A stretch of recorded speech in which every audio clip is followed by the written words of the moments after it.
हमारा राजनीतिक दल भी है। आने वाले समय में भीम आर्मी राजनीतिक संघर्ष भी करेगी। जब भीम आर्मी से तैयार होकर युवा सीख कर देश की व्यवस्था, राजनीतिक व्यवस्था सीख कर पार्टी में जाएंगे और MP MLA बन के वो भाई चंद्रशेखर आजाद के साथ संसद में, विधानसभा में दौड़ने का काम करेंगे।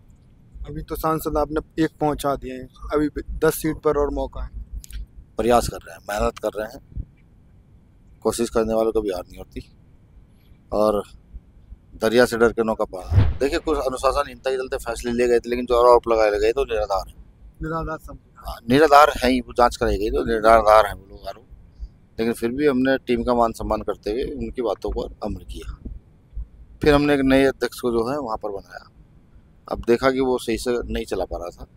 देखिए, बेसिक चीज़ क्या है, देखो काम नहीं रुका मध्य प्रदेश में। मजबूत मैं चाहूँ या टीम चाहे, प्रभारी हमारे चाहें, तो अगले 5 मिनट में भी वहाँ अध्यक्ष बनाया जा सकता है। कार लगातार मध्य प्रदेश के दौरे पर आज पूरे दिन भीम आर्मी राष्ट्रीय अध्यक्ष विनय रतन सिंह जी रहे और इतना समय नहीं मिल पाया कि उनसे बातचीत में ग्राउंड पर कर पाऊँ, क्योंकि लगातार कार्यक्रम फिक्स थे और वो फिर भी लगातार कार्यक्रम कर रहे थे। और जब हमें सफ़र एक साथ करने का मौका मिला तो मैं ट्रेन में बातचीत करूँगा कि कैसे आज का उनका दिन रहा। और कुछ दिन पहले तबीयत भी ख़राब हुई थी, और तबीयत कैसी है फिलहाल आपकी? अब स्वास्थ्य में बहुत ज़्यादा सुधार है। तबीयत खराब हुई हरियाणा में, तुरंत आपके पास बोतल वगैरह भी लगी और उसके बाद आप वहाँ चले गए हरदोई। तो काम तो करना पड़ेगा।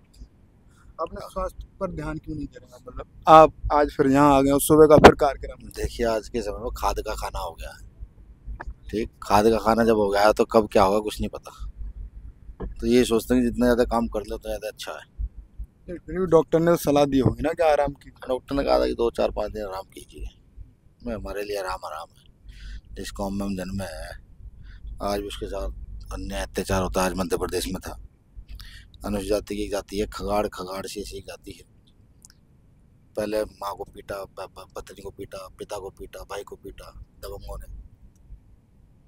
उसके बाद जो है एक साथी की उन्होंने हत्या कर दी। 6 दिन बाद लाश मिली। पुलिस ने आत्महत्या का मुकदमा दर्ज कर दिया। मैं वहाँ गया था, बहुत ज़्यादा प्रशासन था, सब चीज़ थी। बात हुई प्रशासन के लोगों से, हमने कहा देखो भाई, ये 306 का मामला तो नहीं है, ये आत्महत्या का मामला नहीं है, ये हत्या है। तो पुलिस कहती है पोस्टमार्टम में आया। हमने पोस्टमार्टम को छोड़िए, आपकी कुछ आपकी भी तो कोई बेसिक जांच है।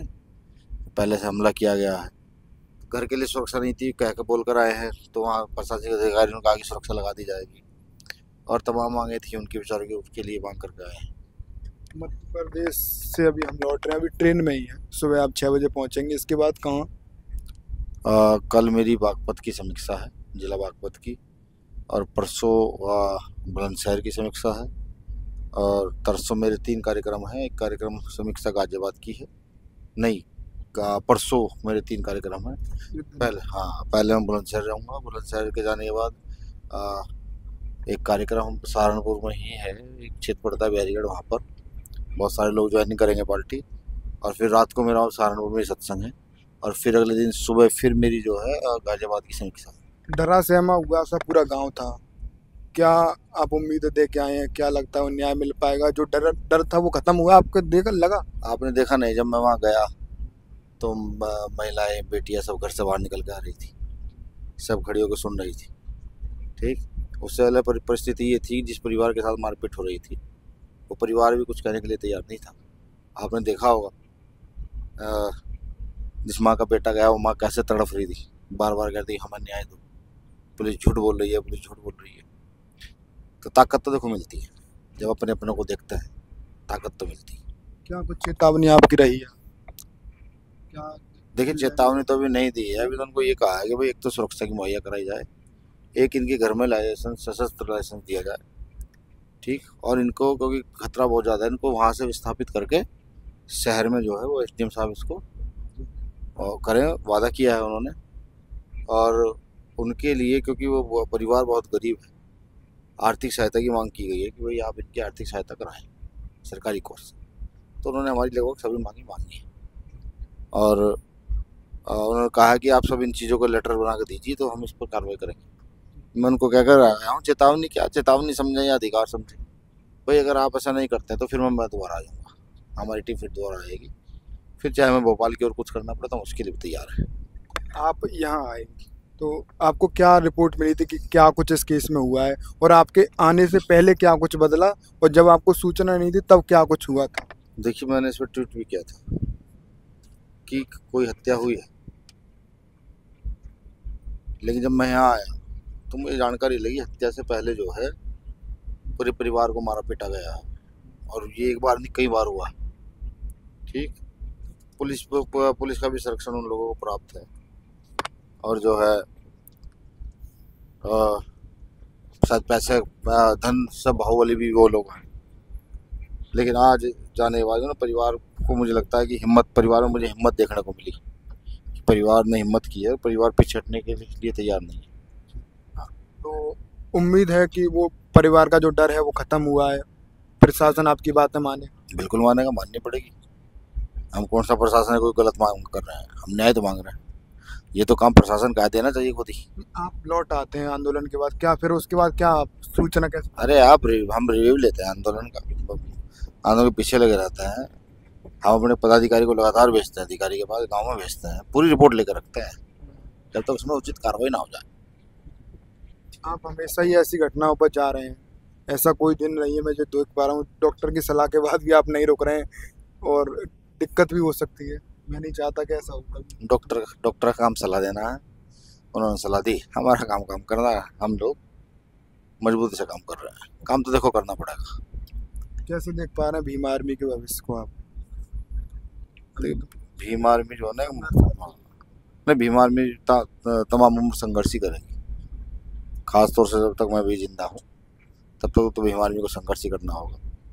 ठीक, हाँ, आज भीम आर्मी सामाजिक संघर्ष कर रही है, हमारा राजनीतिक दल भी है। आने वाले समय में भीम आर्मी राजनीतिक संघर्ष भी करेगी, जब भीम आर्मी से तैयार होकर युवा सीख कर देश की व्यवस्था, राजनीतिक व्यवस्था सीख कर पार्टी में जाएंगे, और MP MLA बन के वो भाई चंद्रशेखर आजाद के साथ संसद में, विधानसभा में दौड़ने का काम करेंगे। अभी तो सांसद आपने एक पहुंचा दिए हैं, अभी 10 सीट पर और मौका है। प्रयास कर रहे हैं, मेहनत कर रहे हैं, कोशिश करने वालों को भी हार नहीं होती, और दरिया से डर के नौका पार नहीं होती, वही हमारी भी स्थिति है। घबराते हमें नहीं, प्रयास करना, मेहनत करना हमारा काम है। मेहनत करना हम जब मेहनत करते हैं पूरी दिल जान से करते हैं। एक सवाल मेरा भी, आप मध्य प्रदेश से लौट रहे हैं, पिछले चुनाव में आपने जो अनुशासनहीनता की वजह से कुछ ऐसा किया था, जो फैसले लिए गए थे, जब से कोई नेतृत्व नहीं कर रहा है भीम आर्मी का, तो उस फैसले पर आप क्या क्या कब तक कैसे क्या विचार? देखिए, अनुशासनहीनता के चलते कुछ फैसले को लेकर आप कैसे क्या? देखिए, कुछ अनुशासनहीनता के चलते फैसले लिए गए थे, लेकिन जो आरोप लगाए गए तो निराधार है। निराधार है ही, वो जांच कराई गई तो निराधार है वो लोग आरोप। लेकिन फिर भी हमने टीम का मान सम्मान करते हुए उनकी बातों पर अमल किया। फिर हमने एक नए अध्यक्ष को जो है वहाँ पर बनाया। अब देखा कि वो सही से नहीं चला पा रहा था। अब हमने वहाँ पर हरियाणा, राजस्थान के हमारे जो राष्ट्रीय कमेटी के सदस्य हैं अनिल देहनवाल जी को वहाँ प्रभारी लगाया। वो पूरा मध्य प्रदेश घूम रहे हैं। हाँ, वो पूरा मध्य प्रदेश घूम रहे हैं। देखिए, बेसिक चीज़ क्या है, देखिए काम नहीं रुका मध्य प्रदेश में। हाँ, देखिए मध्य प्रदेश में काम नहीं रुका, जिले से लेकर स्तर, मंडल, संभाग, सब जगह काम बड़ी मजबूती से चल रहा है। पर प्रदेश कमेटी भंग है। प्रदेश कमेटी भंग नहीं, प्रभारी वहाँ पर है तो प्रदेश कमेटी को भंग मानने नहीं जा सकता। प्रभारी के संज्ञान में सारा काम चल रहा है। कहीं कोई आंदोलन होता है, कोई गतिविधि होती है, सब उन तक रहती है। बस मैं ये चाहता हूँ कि और भी कुछ नए युवा निकल कर आए, मजबूत चेहरे। बहुत सारे नेताओं ने मध्य प्रदेश में तैयार किया है। कितना समय और आप मध्य प्रदेश को लेना चाहोगे? देखिए, अगर मैं चाहूँ या टीम चाहे, प्रभारी हमारे चाहें, तो अगले 5 मिनट में भी वहाँ अध्यक्ष बनाया जा सकता है। ऊपर जो पूरा सिस्टम एक तरीके से काम होता है जी। आप सलाह, देखिए, महत्वपूर्ण चीज़ ये है कि यही बात चंद्रशेखर आजाद जी कहते हैं कि नहीं, टीम से नहीं, वो तो खैर क्लियर है, उसमें तो बिना कुछ होता नहीं है। ये तो वो है कि भाई कोई किसी का नाम पास होता है। देखिए, मध्य प्रदेश में हमारे पास स्टेट चलाने वाले लीडर बहुत सारे हैं, लीडरशिप लगातार तैयार हुई है, लेकिन हम बार बार ये करते हैं कि हर जगह नई लीडरशिप डेवलप करते हैं, ठीक, जिससे कि हमारे पास लीडर कमी ना रहे। आपने देखा भी होगा, आप अगर कोई आर्मी कार्यक्रम में जाए, पार्टी कार्यक्रम में जाए, एक से एक वक्ता आपको देखने को मिलता है, जिसे खड़ा कर दो वो वक्ता है। ठीक, ये नई लीडरशिप डेवलप करने के ही कारण है कि चंद्रशेखर भाई ने, हमने और तमाम साथियों ने मिलकर नई लीडरशिप हम लगातार तैयार करते रहते हैं। तो उसी लीडरशिप की तलाश है, वरना अध्यक्ष तो हमारे बहुत सारे हैं, जिसको हम कहें कि आप अध्यक्ष बनिए वो तैयार है। कि भोपाल जैसा आंदोलन फिर से दोहरा पाएंगे क्योंकि 1 साल हो गए ना। देखिए लड़ाई हक अधिकार, दोबारा उफान मारेगी। देखिए लड़ाई हक अधिकारों की होती है, ठीक। अगर आपके हक अधिकार सुरक्षित नहीं है तो आप ऐसा आंदोलन एक 1000 बार कर दीजिए। बड़ी भीड़ थी हक अधिकार के लिए। हाँ देखिए बहुत लोग थे, बहुत सारी गाड़ियाँ थी, पूरे मध्य प्रदेश के साथी वहाँ पर आए थे।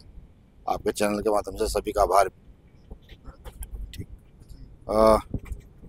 काम है, करना पड़ेगा। ऐसी क्या खासियत है कि प्रदेश टीम भी नहीं हो फिर भी इतनी ज़्यादा भीड़, इतनी ज़्यादा लोगों? अरे ये भीम आर्मी है साहब, ये पद से कोई लेना देना? ये हमारे साथियों के खून में बसती है। भीम आर्मी का नाम आता है, हमारा एक साथी उठ खड़ा हो जाता है, जो बीमार भी है तो वो उठ खड़ा हो जाता है। और इसका सबसे बड़ा उदाहरण आपके सामने है कि ये भीम आर्मी का कार्यकर्ता 24 घंटे खड़ा रहने की क्षमता रखता है। ऐसे मेरे सब कार्यकर्ता हैं, मुझे गर्व है अपने कार्यकर्ता। क्या कहना चाहेंगे आखिरी से? मैं सब भीम आर्मी कार्यकर्ता को एक बात कहूँगा, देखिए मेहनत कीजिए। पुरखों का जो सपना रहा है राज स्थापित करने का, उसके लिए हम भी मेहनत करेंगे, पूरी मेहनत करेंगे जी तोड़। आप सब भी कीजिए और अपने जीते जी इस देश में पुरखों को राज स्थापित करना है। सतगुरु रविदास का, संत कबीर का, गुरु नानक का, गुरु घासीदास जी का, डॉक्टर अम्बेडकर का, साहब काशीराम का राज स्थापित करना है, जिससे कि आगे गरीब शोषित वंचितों के लिए हम काम कर सकें। आज हम लड़ तो सकते हैं लेकिन किसी को न्याय नहीं दिला सकते या फिर अन्याय होने से नहीं रोक सकते। लेकिन हाँ, अगर कल शासन सत्ता में आए तो ऐसे नियम, ऐसे कानून बनाने का प्रयास करेंगे जो हर गरीब शोषित वंचित के हक अधिकारों की रक्षा कर सके और किसी के साथ न्याय ना हो सके। शुक्रिया। साथियों, जैसा कि आपको पता है, बी मिशन टीवी हमेशा ग्राउंड जीरो की रिपोर्ट आपके बीच रखता है। अगर आपको हमारा काम पसंद आता है तो बी मिशन टीवी को आर्थिक मदद करें, जिससे कि हम यूं ही निरंतर ग्राउंड लेवल पर काम करते रहें। स्क्रीन पर दिख रहे QR कोड को स्कैन करें और अपने दान की राशि बी मिशन टीवी के खाते में भेजें। QR कोड के अलावा आप हमारी UPI ID bmissiontv@ybl पर भी मदद भेज सकते हैं।